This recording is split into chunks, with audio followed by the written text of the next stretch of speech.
This is Dawn Must Follow Night by Hunter Danson. Read by the author.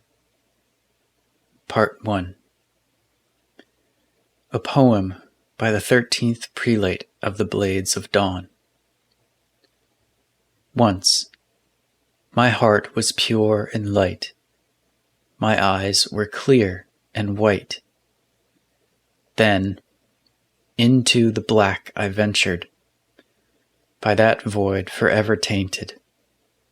Now, my heart is heavy, my eyes darkened, nevermore rejoicing. And a quote from the Journal of Librarian Muriel. I have discovered, through careful observation, that our planet completes 2 rotations at the same moment that it completes an orbit. The thought has occurred to me that rotation is not necessarily bound to orbit, and perhaps it is the ale, but I have been imagining what it would be like to see the sun more than once a year. How strange it would be if it rotated faster. Might we then track sleeps by the sun rather than the moon? What a ridiculous notion.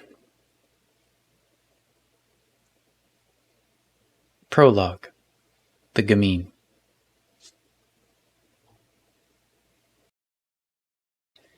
The moon hung high in the sky, bathing the dusty streets with its silver light. Dawn was yet far off. The boy watched the bread. He knew that his chance would be soon, but he would have to wait for it. The shopkeeper was careful, but not careful enough. Without fail, when the moon was halfway through the sky, he would turn his back to the stand and prepare his meal. It was a small window, but the boy knew that he was fast enough to snatch a loaf and be off before the shopkeeper could stop him. The sandy streets of Seagrim were a Gamine's paradise, winding, narrow, and overgrown with stalls and shops where merchants and fishermen sold their wares. When the sun slept, it was easy to run through the streets, snatch some food, then slip off to melt into the shadows. The boy had learned this on his second moon in the streets. After it became clear no merchants would take mercy on him, the boy decided they would not miss a fish or a piece of bread here and there. That was when he became a Gamine, an urchin, as much a part of the city as its roads. It had been 2 full days since then, and the timidity and fear at coming to this new city had all but vanished. The boy had learned to make it his home. His bed was wherever he could find a corner to hide in, his meals pilfered and stolen. There had been guilt when stealing at first, but as necessity drove him to do it over and over, his conscience acquiesced.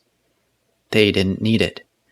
It wasn't fair for others to have so much and not share. Besides, he never took more than he needed. These thoughts were running through his mind when the shopkeeper turned his back just as the boy knew he would. The Gamine darted out from his hiding place and snatched the loaf. "Hey, get back here! Someone stop him!" But the boy was gone. He maneuvered under and around the various stalls with ease, slipping through the surprised buyers and merchants before they could register that he was a thief.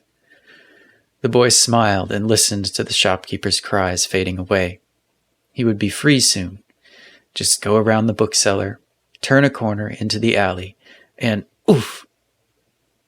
The urchin's head collided with something metal. Dazed, he looked up to see it was the leg plate of a city guardsman. "Got you!" The guardsman reached out and grabbed the boy by the collar, inspecting him like a freshly caught fish. The boy kicked and the guard let out a cry. "Hey!" he called after the urchin. The boy was nearly around the corner when another guardsman loomed in his path. The last thing the Gamine saw was his boot. The kids. The boy heard a muffled voice. It was dark and cold. He tried to get up, but was held fast by an iron collar chained to the floor. "I do not wish to repeat myself," another voice said from outside the cell. The urchin adjusted the collar.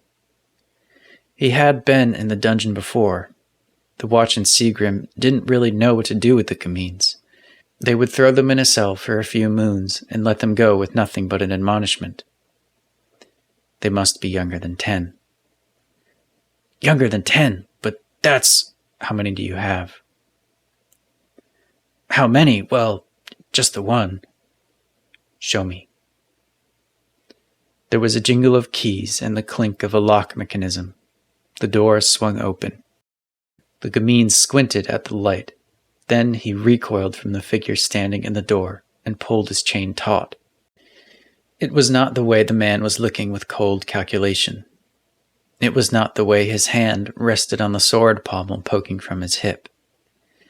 It was not the way the guardsman, a grown man and not a small one, was cowering like a rabbit in the presence of an eagle.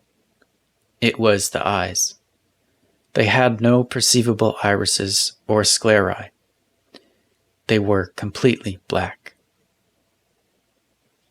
Those two eyes looked at the boy, the reflection of the flames dancing across them, and froze him in place and time.